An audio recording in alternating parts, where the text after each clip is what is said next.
¿Por qué filosofía aquí y ahora especiales? Hay temas insoslayables de pensar, de reflexionar y ofrecer nuestra propia interpretación de los hechos históricos. El Islam y los Estados Unidos, los dos dicen tener a Dios de su lado. La guerra del Paraguay es un genocidio silenciado. Había que liquidar al Paraguay. El Paraguay de Francisco Solano López. Vamos a hablar de literatura y política para pensar el compromiso del escritor.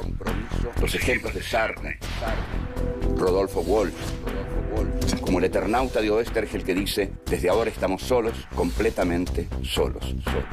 ¿Quiénes pensaron la Argentina de otra manera?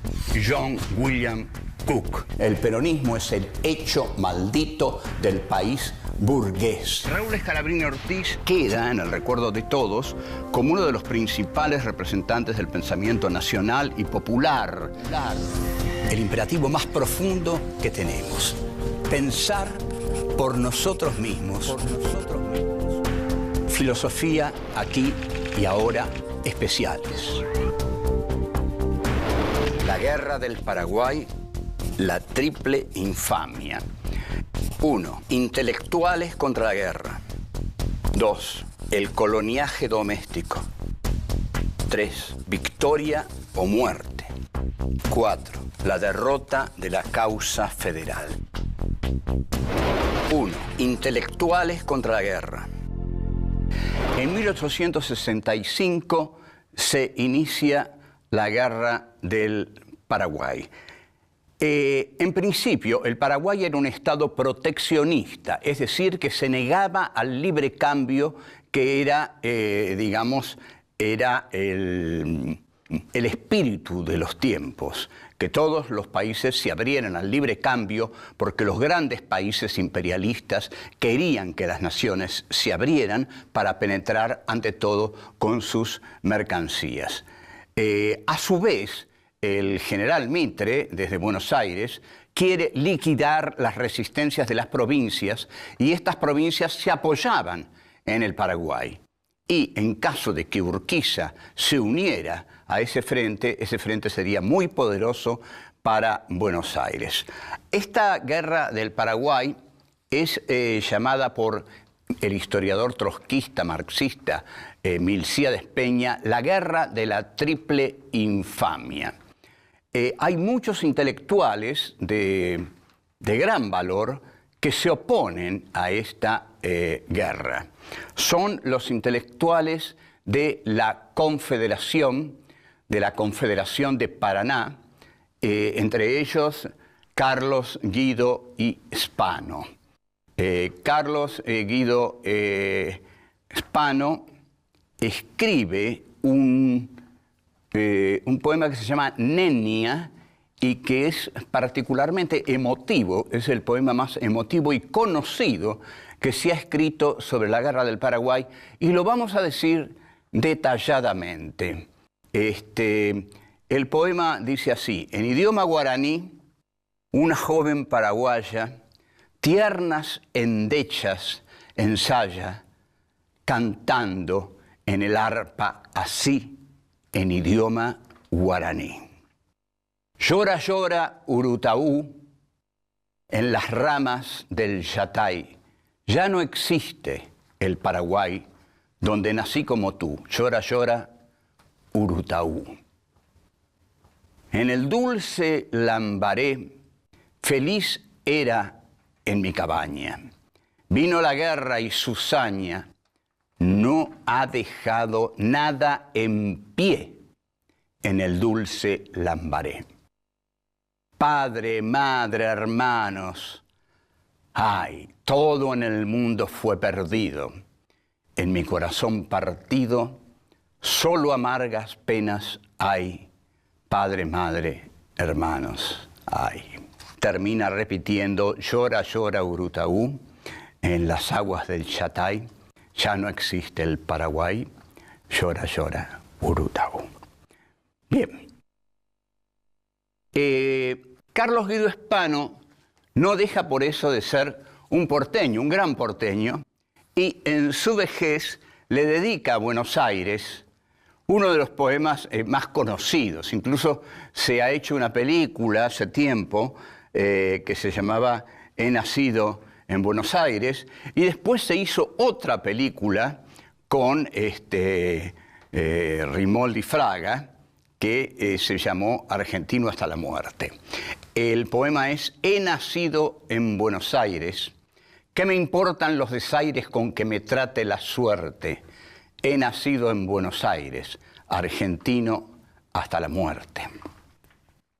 Este es la estrofa central del poema de Guido Spano, un poema célebre, y esas dos películas fueron dos películas muy interesantes. Ahora, lo que es evidente que hay una contradicción en esto de Guido Spano, porque Guido Spano tiene que saber que si ya no existe el Paraguay, llora, llora Urutaú, porque ya no existe el Paraguay, es porque Buenos Aires lo arrasó. O sea, ahí hay una contradicción. ¿Qué me importan los desaires con que me trate la suerte? He nacido en Buenos Aires, argentino hasta la muerte. Pero resulta que Buenos Aires arrasó al Paraguay. Llora, llora Urutaú, ya no existe el Paraguay. Bueno, pero esa contradicción la solucionan los años. Los años le hicieron olvidar la guerra del Paraguay y también quería a Buenos Aires. Digamos que era un porteño paraguayo. Hay muchos hombres de dos mundos.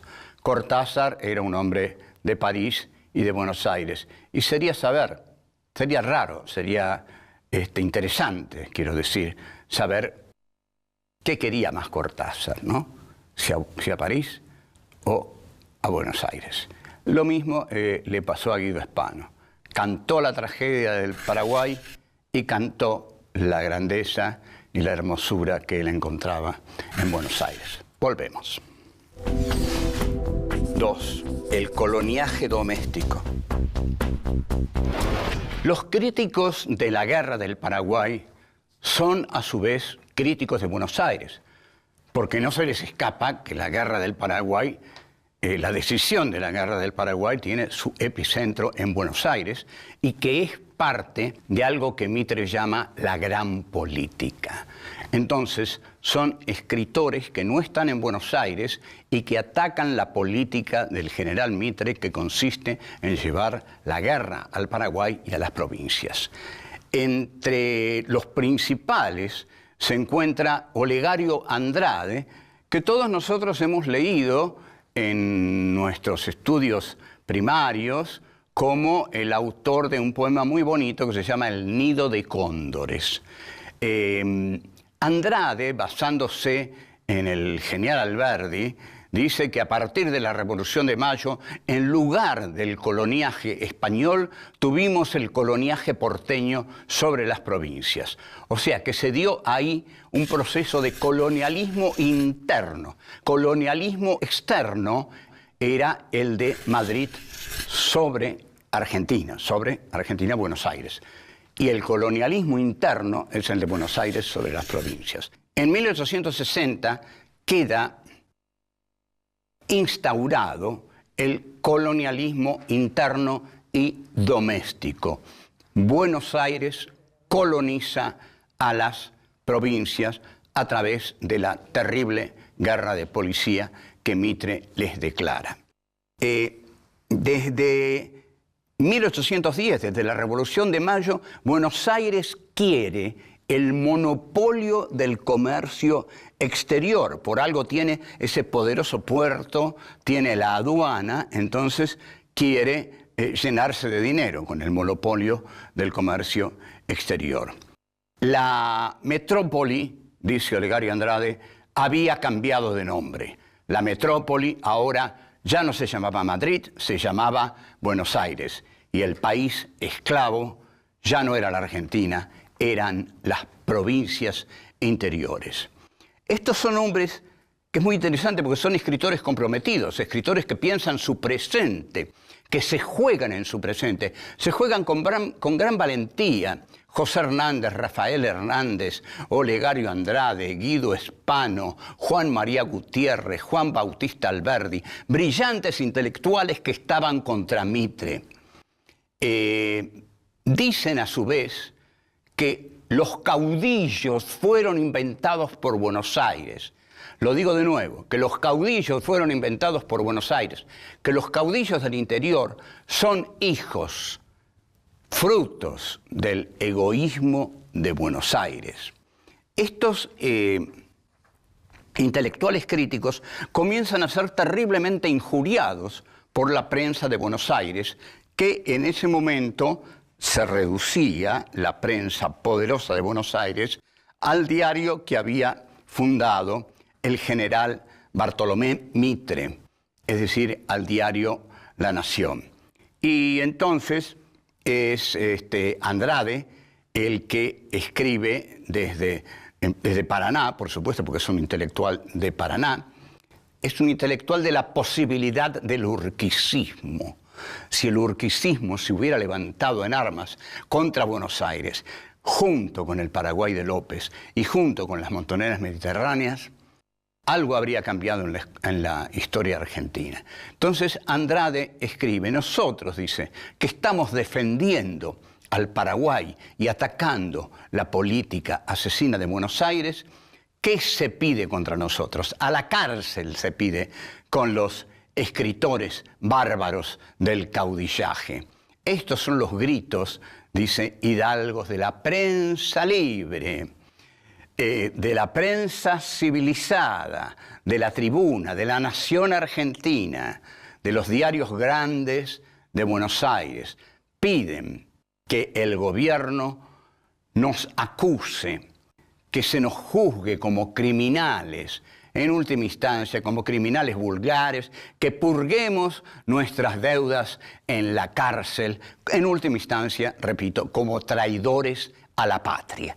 Eso es lo que se pedía desde Buenos Aires a través de La Nación, el diario de Bartolomé Mitre. Alberdi, a su vez, desde el exterior, escribe muchos folletos contra la guerra del Paraguay.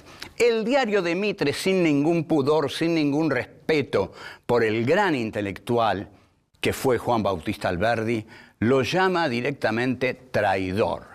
Traidor a la patria, a Juan Bautista Alberdi. Alberdi escribe varios textos sobre la guerra del Paraguay, todos muy lúcidos, defendiendo la guerra del Paraguay, pero señalando siempre que la verdadera solución de la guerra del Paraguay es permitir que el Paraguay libremente tenga relaciones comerciales con Inglaterra. Es decir, Alberdi sigue observando, señalando que el motor de la historia es Inglaterra, como creían en ese momento todas las élites intelectuales del mundo. Y como en efecto era, la modernidad capitalista tenía su centro en Inglaterra e Inglaterra era el motor de la historia. Por eso tantos países se le unieron para entrar en la modernidad. Volvemos. 3. Victoria o muerte. Otro muy duro crítico de Mitre es Carlos D'Amico. Carlos D'Amico fue impiadoso con Mitre y lo conoció de cerca. No fue exactamente su contemporáneo, pero supo mucho sobre Mitre, tanto como para coleccionar las más brillantes joyas que lanzó el vencedor de ninguna batalla, que fue don Bartolomé Mitre. Entonces, D'Amico señala, ante todo, la famosa arenga de Mitre, ¿no? Que es en 24 horas en los cuarteles, en 3 semanas en el frente, en 3 meses en la Asunción. La guerra duró 5 años. Por ejemplo, otra anécdota de Mitre que cuenta Carlos D'Amico. Le regalan a Mitre un reloj. Mitre recibe el reloj, lo mira y dice, me servirá para señalarme la hora de la victoria. Yo conozco una que no señala a D'Amico, pero es típica de Mitre. Iba Mitre, a quien David Viñas llama en literatura argentina y realidad política el porteño fanfarrón, iba caminando por la calle Florida con su toscano, muy alto, así, y viene un pibe, así, y le pide fuego para su cigarrillo. Y Mitre le dice, ¿cómo no?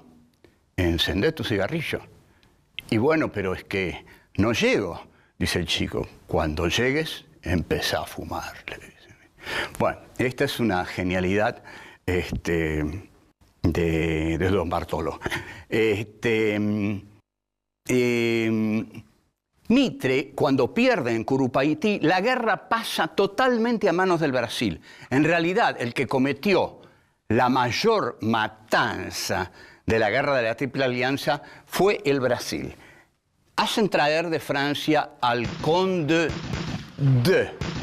Este Conde de era impiadoso, un matarife, y toma el comando de las fuerzas del Brasil. Los brasileños son muy despiadados con los paraguayos. Mitre, entre tanto, se ha ido de la guerra, la abandonó después de Curupaití y se dedica a cazar gauchos por el interior de las provincias argentinas.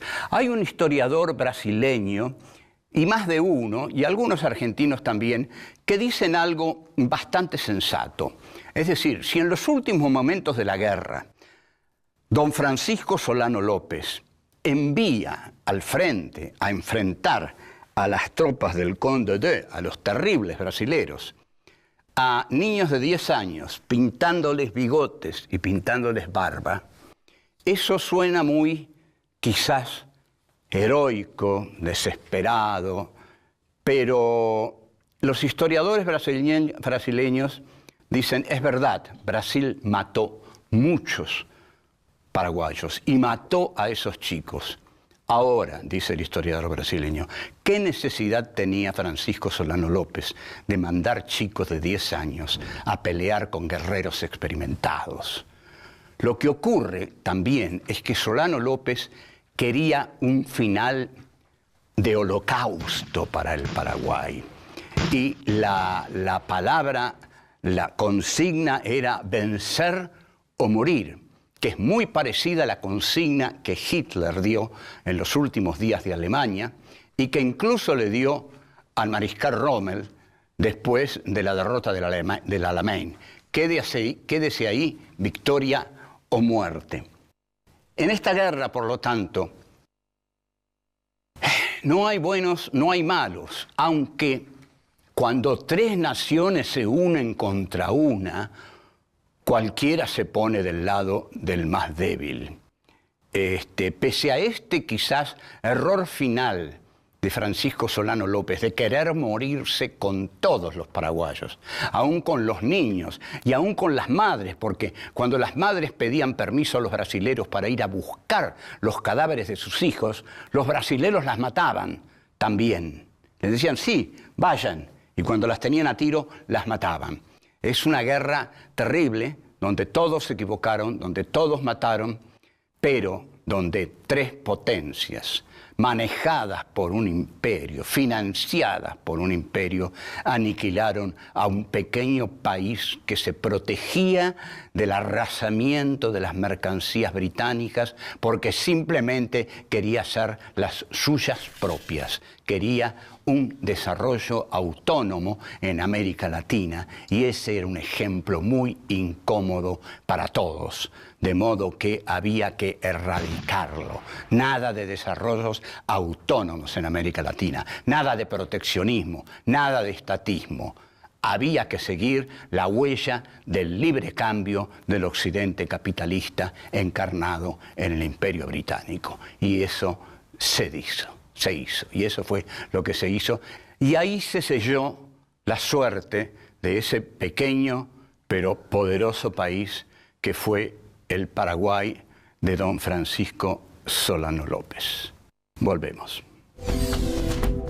4. La derrota de la causa federal. ¿Qué se le critica a Mitre? Nosotros reconocemos que Mitre ha escrito 2 valiosos libros de historia y que hay que leerlos, porque no es cuestión de ignorarlos. Pero Mitre hizo una política que había que hacer, pero la hizo del peor modo, porque había que hacer. Es decir, la clase dominante que ganara la guerra civil iba a abrir el país al mercado británico. El mercado británico iba a penetrar en el país con sus mercancías como taller del mundo y la Argentina le iba a vender los ganados y las mieses.